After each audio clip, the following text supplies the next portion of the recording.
Oi, aliados! Sejam muito bem-vindos ao nosso canal, aqui é o Valier. E aqui é a Bárbara. E no vídeo de hoje vamos fazer o review do capítulo 1052 de One Piece.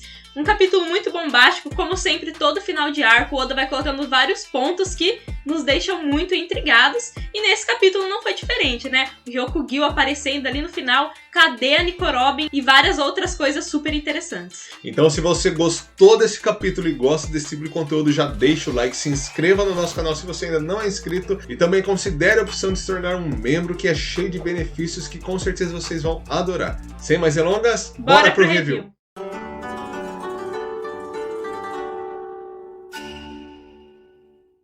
E antes de iniciar o capítulo, nós temos a continuação da história de capa da Germa Double Six. E nós vemos que eles encontraram com o Caesar Claw. Nós comentamos faz um bom tempinho que talvez esse encontro iria acontecer e realmente aconteceu. E agora nos resta esperar saber o que vai acontecer desse encontro, né? Será que eles vão juntos aí participar de alguma pesquisa? O que será que eles vão aprontar? Desde o comecinho dessa história a gente já vinha falando. Era muito aguardado por nós ver o reencontro do Caesar com o Judge. O que será que os dois podem fazer juntos? Com certeza ele vai ser muito importante para a fuga do território da Big Mom. E com certeza ele não vai deixar escapar essa oportunidade de fugir de lá, né? E o capítulo já começa lá na Terra Sagrada de Mary Joyce, onde nós vemos um dos membros do Gorosei muito tenso com toda a situação que ocorreu em Wano. Ele falou que 2 Yonkous caíram em uma só vez e além disso, Nika finalmente emergiu, depois de muitos anos dessa Akuma no Mi não despertando.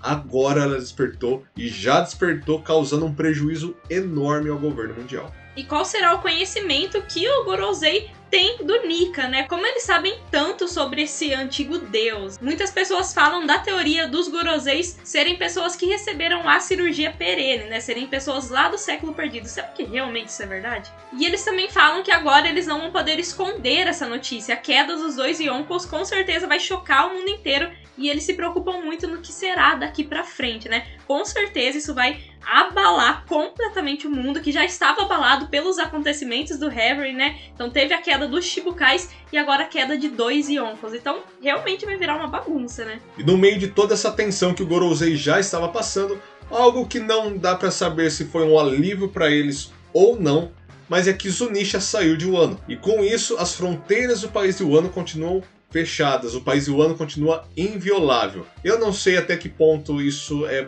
bom para Wano, é ruim, não dá para saber. Com certeza eles pretendem ir para cima de Wano com alguma ideia, com algum plano. Mas por que estando todos os navios lá, por que eles não conseguem invadir o Wano? Por que o Wano é tão inviolável nesse ponto, se tantos piratas conseguiram acessar lá? Então, o que seriam essas fronteiras que estão fechadas, né? A gente vê sempre falando, abram as fronteiras, né? As fronteiras do país de Wano, mas o que realmente significa essas fronteiras? Pra mim, era algo mais político, né? Que o Wano era fechado do resto do mundo, mas às vezes parece ser algo físico também, né? Justamente, né? E é aí que fica mais intrigante, né? Porque nós vemos que o pessoal da CP0 que restou está lá. E eles estavam em Onigashima, ou seja, eles sabem como chegar em Wano. Então por que é tão impenetrável assim, né? Muito curioso tudo isso e o que Zunisha também se relaciona com isso, né? Eles falaram que Zunisha foi embora e isso significa que as fronteiras estão fechadas. Qual será toda essa conexão de Zunisha e por que será que o Momonosuke tomou essa decisão de não abrir as fronteiras de Wano por enquanto? Será que é necessário Zunisha estar em Wano para que as fronteiras sejam abertas? E além disso, Zunisha falou que ele vai se sacrificar pelo pedido de Momonosuke. E depois disso ele simplesmente foi embora. Como assim? Muito confuso tudo isso. E o que nos deixa ainda mais intrigados é quando eles falam que mesmo com o grande exército que eles têm, fazer uma invasão direta em Wano seria impossível. Mas por que seria impossível, né? Tantas pessoas já atacaram Wano. E aí, será que teria ligação com a fruta do Luffy que eles estavam falando, né? Antes da fruta do Nika? Será que é por medo dessa fruta, por medo desse poder, que eles não estão querendo invadir o Wano agora? Não, porque, sei lá, vamos supor que eles estejam com medo dos samurais. Gente, Gekko Moria invadiu o Wano para atacar o Kaido. Se a marinha for mais medrosa do que o Gekko Moria, não. Não tem como, não né? Tem como, pode abandonar. É alguma coisa por trás disso tudo. Bom, mas mesmo no meio de toda essa tensão, um dos membros do Gorosei pergunta se eles ainda conseguem capturar a Nico Robin. Então a gente consegue ver que eles ainda não perderam o interesse da Nico Robin. Provavelmente agora que Nika emergiu ao mundo, a presença da Nico Robin lá juntamente com ele deve ser ainda mais assustador. Então com certeza eles vão tentar de tudo para tirar Nico Robin de perto do Nika. E nós vemos uma conversa entre eles e o carinha da CP0. E eles falam que sim, ainda é possível capturar ela. Mas a gente vê a maneira com que ele comenta, né? Não dando tanta certeza assim, porque ele sabe que quando eles estavam lá não foi fácil capturar a Robin, né? Tanto que eles não conseguiram fazer nada com ela. E agora, ainda mais que o Kaido perdeu, que o Luffy venceu e tá todo mundo tranquilo agora, capturar ela vai ser mais difícil ainda, né? Mas algo muito curioso, além de tudo isso, no meio dessa conversa, é que nós vemos alguém roubando o sinal de transmissão entre os Dendemushis. Como se alguém estivesse avisando eles para... fiquem tranquilos, eu estou chegando. Quem será esse que está chegando? E como que ele conseguiu roubar o sinal dos Dendemushis? Bom, com certeza todo mundo aí já leu o mangá até o final e viu que quem era essa pessoa era o Ryokugyu, né? Pelo menos a gente especula que sim, mas como que ele conseguiu roubar o sinal? Muito estranho, lá no final a gente vai comentar mais sobre essa presença dele, então fiquem até o final do vídeo. Mais uma outra conversa que temos também nesse capítulo é do Drake com o Hawkins. Nós vemos lá, depois da luta do Hawkins com o Killer, o Hawkins totalmente acabado, o Drake também que lutou contra a CP0, e os dois conversam sobre aquele certo homem que o Hawkins tinha feito aquela previsão, falando que tinha 1% de chance de sobreviver. E nessa época eu lembro que houveram várias especulações. Muita gente pensou que ele estava falando do Luffy, muita gente pensou que era o próprio Drake, mas nesse capítulo o Hawkins revela que esse certo homem era ele mesmo, né? Ele tinha realmente apenas 1% de chance de sobreviver. E é muito interessante quando a gente vê que essa porcentagem é pelo homem estar lá na guerra. Nós sabemos que o Hawkins ele tem uma fama de ser meio arregão. Sempre que ele vê nas suas cartas uma probabilidade dele se dar mal, ele simplesmente desiste e muda a casaca. Assim como nós vemos com o Kid e o Killer, quando o Kaido simplesmente caiu em frente a eles, ele mudou de lado e deixou os dois na mão. Mas algo que ele comentou foi que mesmo se Kid e Killer tivessem derrotado Kaido lá, ele não conseguiria voltar para o lado deles novamente. Então agora que o Kaido foi derrotado, muito provavelmente o Hawkins ele falou, não, eu não posso mais dar para trás novamente. Agora eu vou ter que ficar aqui, eu vou ter que lutar, eu vou ter que perder, nem que isso custe a minha vida. E isso eu achei muito bacana, né? Sempre que ele via as possibilidades dele morrer, ele saía fora, mas dessa vez ele viu a possibilidade e ele quis ficar na guerra mesmo assim. E aí, quando ele fala que esse certo homem era ele desmorona, né? E aí ficou o questionamento, será que o Hawkins realmente morreu? Gente, se o Hawkins morreu, eu vou ficar... chocado. Ele não é assim, ele não é qualquer figurante. Ele era um dos supernovas. Com certeza ele tinha muito mais a mostrar. Certo que tudo que ele mostrou até agora não foi lá muita coisa. Assim, ele teve bastante tempo de tela, né? O Hawkins apareceu bastante. Mas pra um supernova, a gente não imaginou que ele fosse morrer. Até o Apu tá vivo, né? Até o Apu tá vivo, né? Depois de tanto lutar. E o Hawkins, né? Mas se ele morreu, eu acho que vai ser algo que vai impactar bastante na obra também, né? Porque há muito tempo a gente não via mortes em One Piece. Agora, nesse capítulo, o Oda resolveu matar todo mundo. Isso até me deixou um pouco assustado. Ainda mais mortes de personagens importantes, né?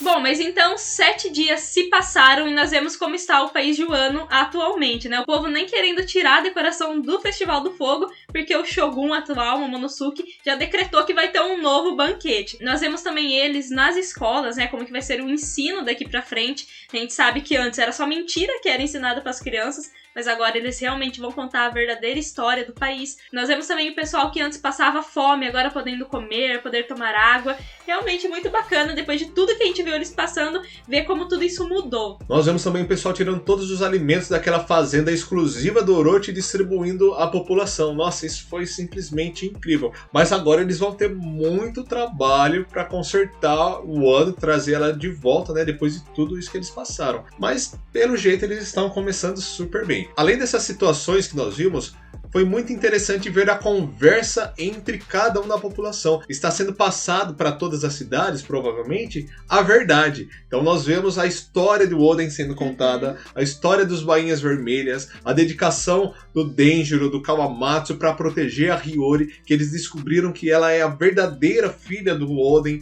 Nossa, isso foi incrível. Ainda mais que eles falaram que o guerreiro que derrotou o Kaido é conhecido como Joy Boy. E como será que essa informação chegou até ele? Será que foi o próprio Momonosuke que espalhou isso daí? Porque até então o Joy Boy era só o Kaido que estava falando do Momonosuke. Então provavelmente o Momonosuke andou espalhando isso daí, né? Luffy agora será que vai ser chamado de Joy Boy? Mas no meio de toda essa felicidade também restaram cicatrizes, coisas difíceis dessa guerra, né? Nós vemos o Kinemon e o Kawamatsu falando sobre as percas que tiveram. E nesse momento é nos revelado que o Ashura Doji e também o Izou morreram durante a guerra. E nossa, eu não esperava por isso. Eu também fiquei chocado, principalmente porque eu não sei se eu gostei muito disso. Eu não gostei. Assim, a gente não viu nenhuma valorização da morte dos dois. Tudo bem que estavam em guerra, né? A coisa estava muito feia, mas nem depois. Não teve. Nada, assim... Tudo bem que se passaram 7 dias, já passou o período de luto deles, mas nem mesmo o Kiko ficou triste com a morte do irmão. Então, nossa, eu achei muito estranho. Sim, com certeza, deve ter ficado triste, deve ter chorado muito, mas agora já tá tudo tranquilo. Nossa, eu achei muito... Não gostei disso, gente. Sinceramente. Isso de todos os pontos do capítulo de hoje foi o que eu menos gostei. Eu também adoraria ter visto um pouco mais de emoção, né, de sentimento por conta dessas duas percas. Claro que foram percas que deram a vitória, então o sacrifício delas foi muito bem recebido por todos, só que ainda assim é perca, né? E nesse arco de Wano, quanto foi focado neles, né? Os Bainhas Vermelhas tiveram muito foco nesse arco. E agora a morte de 2 deles é tão mal representada assim. Isso realmente foi algo que me chateou, né? Infelizmente essas coisas acontecem, né? Não dá pra agradar também 100% dos fãs, mas eu acho que isso o Oda poderia ter trabalhado melhor. Se ele não trabalhou tão bem a morte deles quando aconteceu, pelo menos agora, né? Nesse pós-morte, digamos assim, pelo menos ter algo mais sentimental. A gente vê os outros Bainhas Vermelhas chorando, sentindo realmente a perca dos seus companheiros, mas nem isso teve. A morte deles simplesmente aconteceu. O Ashura Doji, a gente viu ele se jogando com as bombas. Foi só. O Izou, a gente achava que ele estava vivo. Inclusive, no review anterior, a gente comentou que ele deve estar sendo tratado. E não, simplesmente aconteceu. Bom, mas com certeza os dois morreram super felizes, porque o sacrifício deles valeu muito a pena. E agora eles ganharão um lugar em honra a toda a sua entrega, juntamente com a do seu líder, Oden. Isso foi muito bacana. E nós vimos também o retorno do Onimaru, que havia fugido. Agora ele reapareceu, guardando o espaço onde eles ficarão. Mas, de toda forma, eu senti algo muito estranho lendo esse capítulo. Pra mim, parece que tá tudo meio que disfarçado. Como se o Oda estivesse querendo encobrir alguma coisa, né? Parece que está tudo bem, mas que por debaixo dos panos tem alguma coisa estranha acontecendo, né? Eu não consigo aceitar que aconteceu tudo isso e eles estão tranquilos. Não, eu acho que tem alguma coisa aí por trás. Também não mostrou o que aconteceu com o Kanjuro, com o Orochi. Acho que tá faltando alguma coisa aí que o Oda vai mostrar ainda. Talvez o Oda ele quis jogar esse capítulo pra gente, pra colocar na nossa cabeça, ó, tá bem, vai acreditando. Pra quem sabe falar, não tá tudo bem, né? Mas, de toda forma, por mais que o Kinemon e o Kawamatsu e todos os Bainhas Vermelhas perderam seus companheiros, eles conseguem ficar mais tranquilos porque os heróis ali do país que salvaram eles e derrotaram o Kaido estão bem, né? Finalmente eles acordaram. A gente vê até a preocupação da Yamato, enquanto o Luffy e o Zoro ainda estavam dormindo. Parece que ela fez uma promessa e ficou sem comer, sem tomar banho, rezando por eles, e finalmente eles acordam depois de tanto tempo. E com eles acordando, a felicidade toma conta de todo o castelo em que eles estavam. Inclusive, nós vemos a primeira interação pra valer entre os irmãos, a Hiyori e o Momonosuke. Foi muito divertido. Quem imaginava a Hiyori dando uma voadora no Momonosuke? Pelo visto, ela não mudou nada, né? Quando criança, ela fazia isso com ele e agora adulta, ela faz também. E um detalhe muito interessante é que o Momonosuke, quando ele é chutado por ela, depois mais pra frente foi socado pela Nami, ele não tá sentindo dor, né? A gente viu que a força dele amadureceu também, né? Ele tem um corpo mais forte, mais resistente agora. E por falar em mudança de corpo do Momonosuke,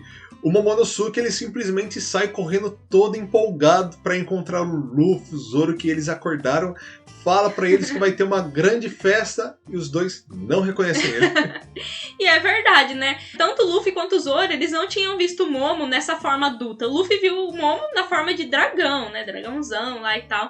Mas na forma humana não tinha visto. O Zoro menos ainda, né? Então, quem que era esse doido aí que tava falando com eles, né? Mas de toda forma, como é bom ver que o Zoro realmente ele está bem. Ele já acorda pedindo saque, como se ele não estivesse ligando nem um pouco para os seus machucados. Que inclusive isso deixa o Chopper louco da vida. E pra variar, o Luffy tá lá pedindo cada vez mais carne, mais carne, mais carne, comendo como se não houvesse amanhã, né? E um ponto interessante também é quando o Zoro diz, né, que nossa, eu fiquei uma semana aí desacordado, mas eu tô todo limpo, o que será que aconteceu? E a Hiyori fala que ela que ficou encarregada ali de cuidar deles. E, gente, se o Zoro não sair de Wano casado com a Hiyori, eu não vou ficar contente, porque eles formaram um casal. E olha essa Hiyori, olha, bem espertinha. Né? A gente nem duvida o quanto o Sanji ficou furioso, né, de ver essa relação entre os dois. Inclusive foi muito nostálgico ver eles brigando novamente depois de muito tempo, né? Nossa, eu achei muito divertido. E também a conversa entre os dois lá foi muito engraçada. Aliás, a gente viu que o Zoro lembrou de quando o Sanji ligou pra ele lá pelo Dendenmushi e falou que se ele mudasse, que no final de tudo era pro Zoro matar ele. Aí o Zoro lembra disso e fala, então eu voltei do inferno para te matar. E por que será que o Zoro falou isso, né, gente? Tá faltando alguma explicação do que aconteceu com o Zoro, ele vendo aquela figura da morte frente a ele. A gente sabe, né, que ele tomou lá o remédio dos Minks e depois ele ia sentir o efeito, né, de todo aquele ferimento em dobro. E quando isso aconteceu, foi aquele momento que ele viu a morte e depois ele apagou. Então, qual será que foi todo esse dano em dobro que ele sofreu? Isso pra mim ficou meio vago também, acredito que o Oda ainda vai explicar e falar o porquê dele estar falando disso de inferno, né? Então, e novamente, essa palavra liga muito à nova espada dele, né? Ema, o rei do inferno. Mas será mesmo que tem alguma coisa relacionada a essa espada? É muito curioso, né? E outra relação muito interessante é justamente o Momonosuke com ele mesmo. Ele, como uma criança de 8 anos, já com um corpo de marmanjo. Ele acha que ele ainda tem toda aquela liberdade pra cima da Nami e ele leva um soco bem dado no meio da cara. A reação do Sanji e do Brook... Sensacional. Bom, mas então eles vão aí para as casas de banho, né? Celebram, se divertem juntos. Mas também a gente tem que ressaltar que a gente não viu a Nico Robin em nenhum desses quadros.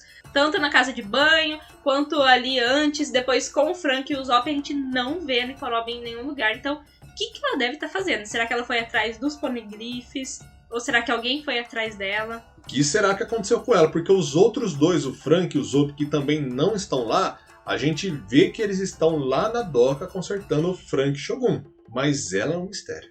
E também, lá junto do Frank e do Usopp, também estão os Piratas do Coração e os Piratas do Kid. Lá eles conversam lá sobre os navios e tudo mais. O Kid fica até bravo deles estarem tão amigáveis assim com o bando do Chapéu de Palha. E eu até fico pensando, será que eles vão sair de Wano juntos novamente, né? O Lau ainda navegando ali na aliança com o Luffy. Eu gostaria bastante disso, ainda mais se o Kid entrasse também pra essa aliança e ficasse os três agora, seria muito bacana.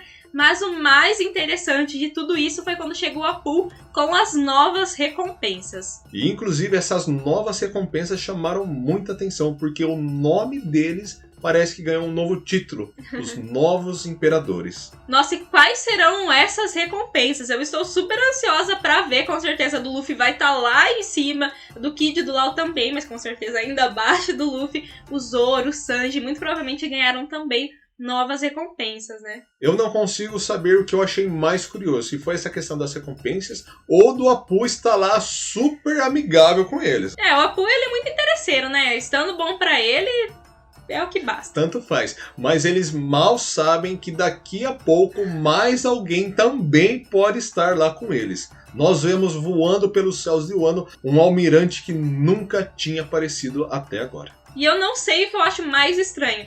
Um ex-almirante que andava de bicicleta no mar ou esse novo almirante que voa com uma flor, né, pelos céus. Gente, e pelo visto esse Ryokugyu é bem engraçadinho, né? Porque o Sakazuki perguntou pra ele onde ele estava e ele simplesmente falou que estava nos céus.